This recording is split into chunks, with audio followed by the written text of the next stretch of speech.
Leibniz foi um pensador moderno, de certo modo atípico, pois ele não aderiu integralmente à corrente predominante do seu tempo em relação à maneira de se pensar a filosofia e a ciência. Para alguém com o perfil de Leibniz, ao se tratar da sua doutrina, não se pode deixar de apresentar, mesmo que de maneira muito resumida, algumas linhas sobre sua física e sua perspectiva filosófica, pois elas estão estreitamente ligadas e parecem influenciar-se mutuamente ao longo de suas reflexões. Como foi dito, os filósofos modernos mais relevantes são herdeiros do pensamento científico renascentista, cujo ponto alto foi a Revolução Científica, que surgiu como uma reação aos preceitos aristotélico-tomistas. A noção de física aristotélica, ou seja, sua noção de natureza, physis, se baseava principalmente na relação forma, eidos, e matéria, ile, em que o comportamento das coisas, seu movimento e desenvolvimento, ocorreria basicamente em função do jogo de definição e de indefinição da matéria segundo a forma. Surgia, assim, a noção de formas substanciais, que definiam os diversos entes do mundo.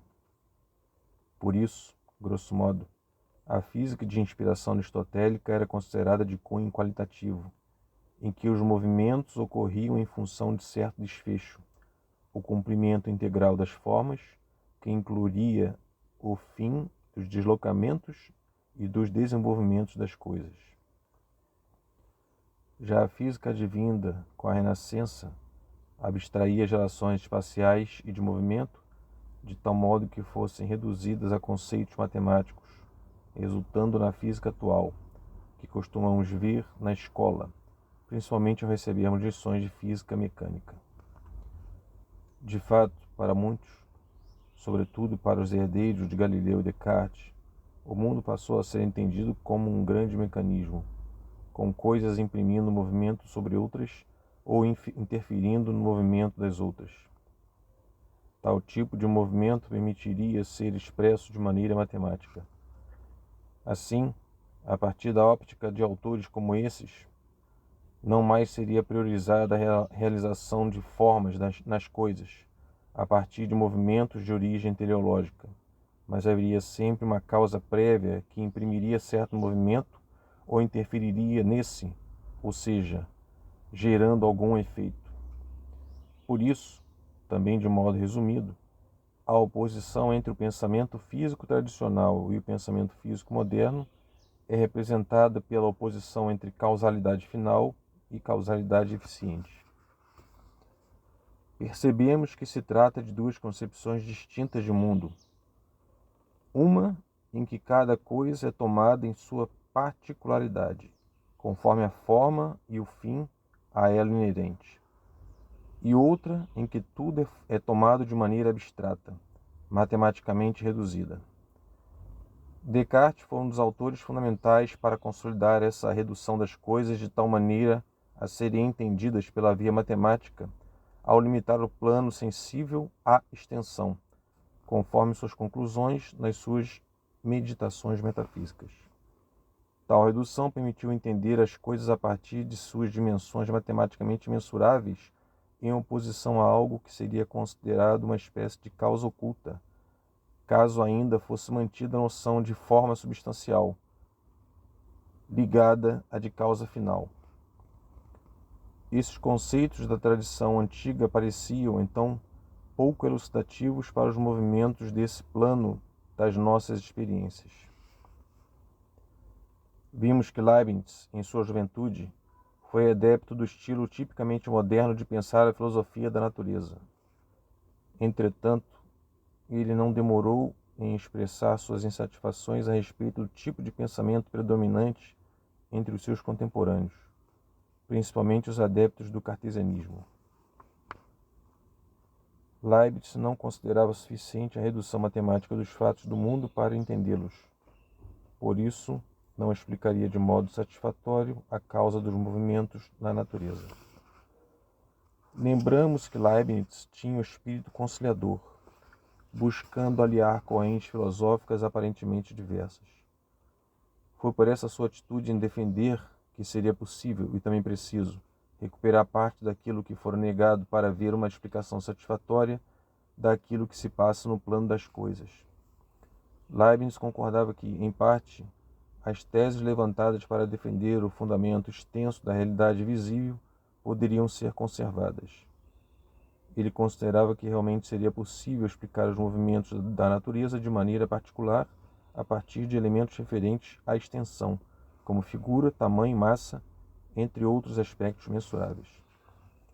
Entretanto, Leibniz considera que o modelo explicativo, fundamentado na extensão, seria limitado para uma explicação mais adequada à natureza das coisas. Não temos condições de nos aprofundarmos em argumentos mais técnicos das teses físicas modernas e de Leibniz para apontar de maneira mais precisa o fundamento da crítica leibniziana aos seus contemporâneos. Informamos que isso é exposto no Specimen Dynamicum e de maneira resumida no Discurso de Metafísica, ambas obras de Leibniz. Segundo Leibniz, as perspectivas mecanicistas e extensionistas seriam suficientes para constatar o movimento, mas não para explicar sua causa e manutenção no mundo.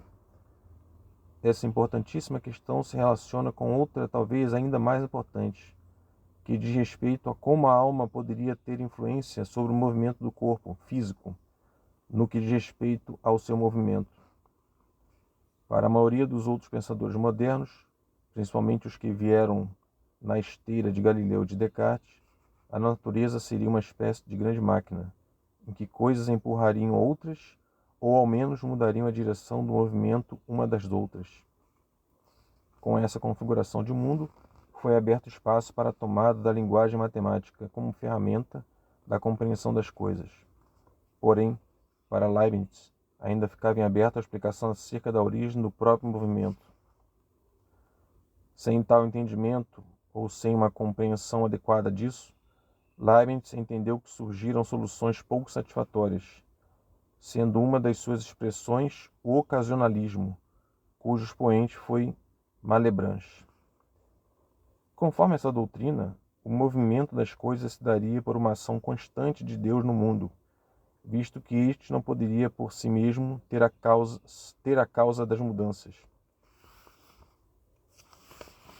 E no caso de duas modalidades distintas de substâncias, a pensante e a extensa, a fim de que uma pudesse ter influência sobre a outra, conforme parecemos experimentar por nós mesmos, no caso do movimento do nosso corpo, seria Deus a deslocar o corpo ou parte deste conforme a intenção da substância pensante.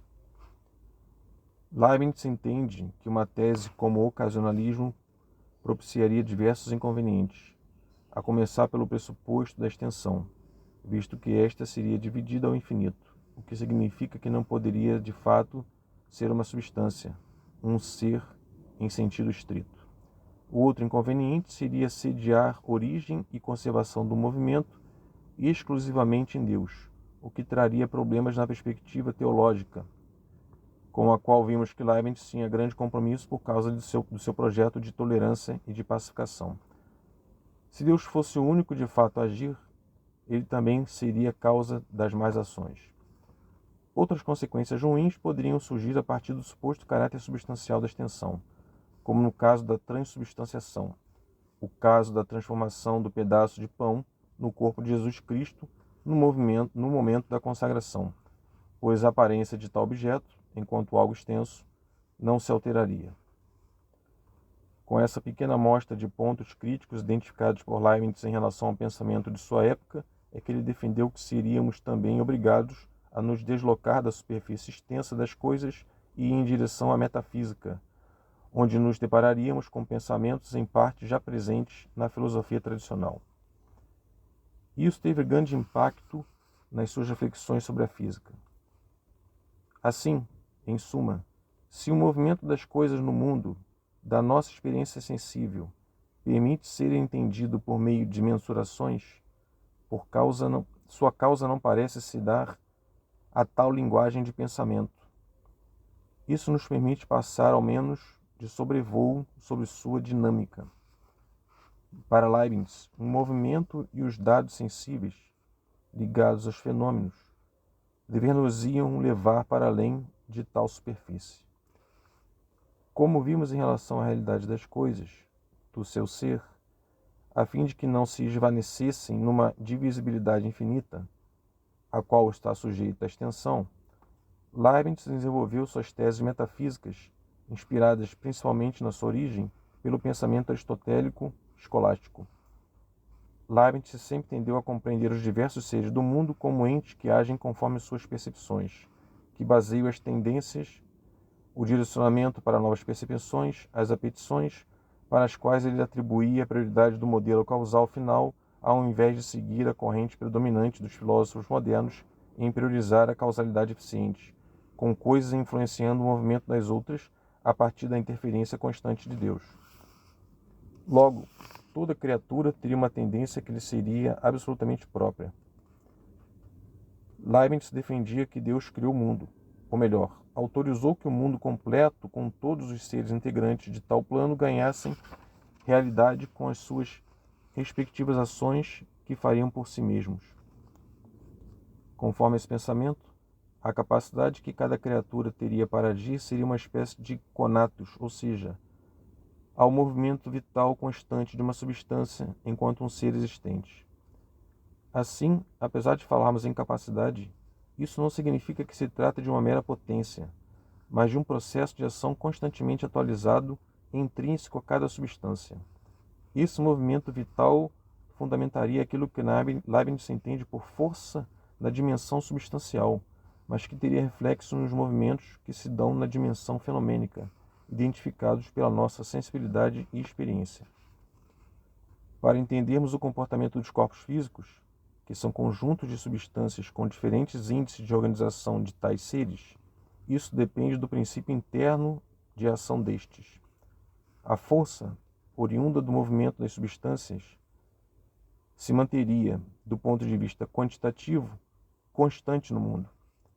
Assim, mesmo os corpos que nos apareçam em repouso são, na verdade, compostos de seres que nunca interromperiam sua atividade, visto que a interrupção de suas ações significaria sua extinção, o fim de sua existência. A dificuldade para entender as atividades dos seres, mesmo quando algo aparece sem movimento diante de nós, ocorre novamente pela via que Leibniz nos indica para entender isso, que não seria pelos sentidos, mas pela razão. Assumindo isso, o movimento fundamental das coisas, em que está a força, não é da ordem espaço-temporal, mas metafísico, que indica que há seres que se movem tendendo constantemente para fins. Novamente, seria a partir desse modelo substancial que o filósofo entendeu que deveríamos buscar os alicerces do movimento, cuja manifestação física surge para nossa sensibilidade. Dessa maneira, pode haver um mundo visível das leis físicas, mas fundamentado num mundo invisível para os olhos e notado apenas pela reflexão. Abramos aspas para Leibniz no seu discurso Metafísica. A força é algo diferente da grandeza, da figura e do movimento, e por aí se pode julgar não consistir apenas na extensão e suas modificações, tudo o que se concebe no corpo, como se persuadem os nossos modernos. Assim, fomos obrigados a restaurar alguns entes ou formas por eles banidos, e parece cada vez mais, embora possam explicar-se matematicamente ou mecanicamente todos os fenômenos particulares da natureza por quem os entenda, que, pelo menos, os princípios gerais da natureza corpórea e da própria mecânica são muito mais metafísicos do que geométricos e pertencem, sobretudo, a algumas formas ou naturezas indivisíveis, como causas das aparências, mais do que a massa corpórea ou extensa. Fecha aspas. A tomada de certas noções metafísicas teve outras consequências para o pensamento físico de Leibniz, com destaque para aquela que o opõe à física newtoniana, a saber, a recusa da ideia de espaço e tempo absolutos. Resumindo, conforme essa concepção, O espaço é como um plano independente em relação às coisas por nós percebidas. Ambos formariam uma espécie de cenário, de certo modo independente, onde ocorrem os fatos da natureza. Isso permitiria locais com ausência de coisas, como o vácuo. Conforme a metafísica de Leibniz, o mundo é a totalidade dos seres que o integram, e há espaço e tempo exatamente porque há a totalidade dos seres que o integram, sem que aqueles independam destes. Tomada essa posição leibniziana, seria impossível a noção de vácuo. Segundo a filosofia de Leibniz, um lugar que existisse sem substância, sem ser, seria um contrassenso. Essa controvérsia é tratada na correspondência trocada entre Leibniz e Samuel Clarke, um discípulo de Newton, e marca um dos últimos capítulos da vida intelectual de Leibniz. Portanto, a dimensão física se harmoniza com a dimensão metafísica, inclusive em relação ao movimento. É também possível concluir que o corpo, uma espécie de fenômeno bem fundado, se harmoniza com a dimensão substancial, que pode referir-se à alma. A ideia de harmonia pode dizer respeito, sobretudo, à dimensão substancial e, por conseguinte, à relação entre alma e corpo. Mas a harmonia é um termo utilizado em sentido mais amplo, pois diz respeito à metafísica e ao plano dos fenômenos, que reflete a harmonia entre a causalidade final e a causalidade eficiente. Leibniz, contudo, não parou por aí, visto que, como ele mesmo documentou, abre aspas, a sabedoria infinita do Todo-Poderoso, junto à sua imensa bondade, uma vez levado tudo em conta, fez com que ele nada tivesse criado de melhor senão aquilo que criou. Portanto, tal sabedoria fez com que todas as coisas estejam em perfeita harmonia e contribuam em conjunto para o mais belo acordo, o das causas formais, as almas, com o das causas eficientes, os corpos. As causas eficientes são naturais, com as causas finais ou morais, o reino da graça com o reino da natureza. Logo, até mesmo a atividade divina ocorreria em termos de harmonia. Mas, antes de entender o comportamento divino, é preciso passar por outro grande desafio tomado por Leibniz, a saber, se é possível sustentar que as substâncias, com destaque para as racionais, são realmente responsáveis por suas ações, de tal modo que esteja em seu poder contribuir com o mundo criado por Deus.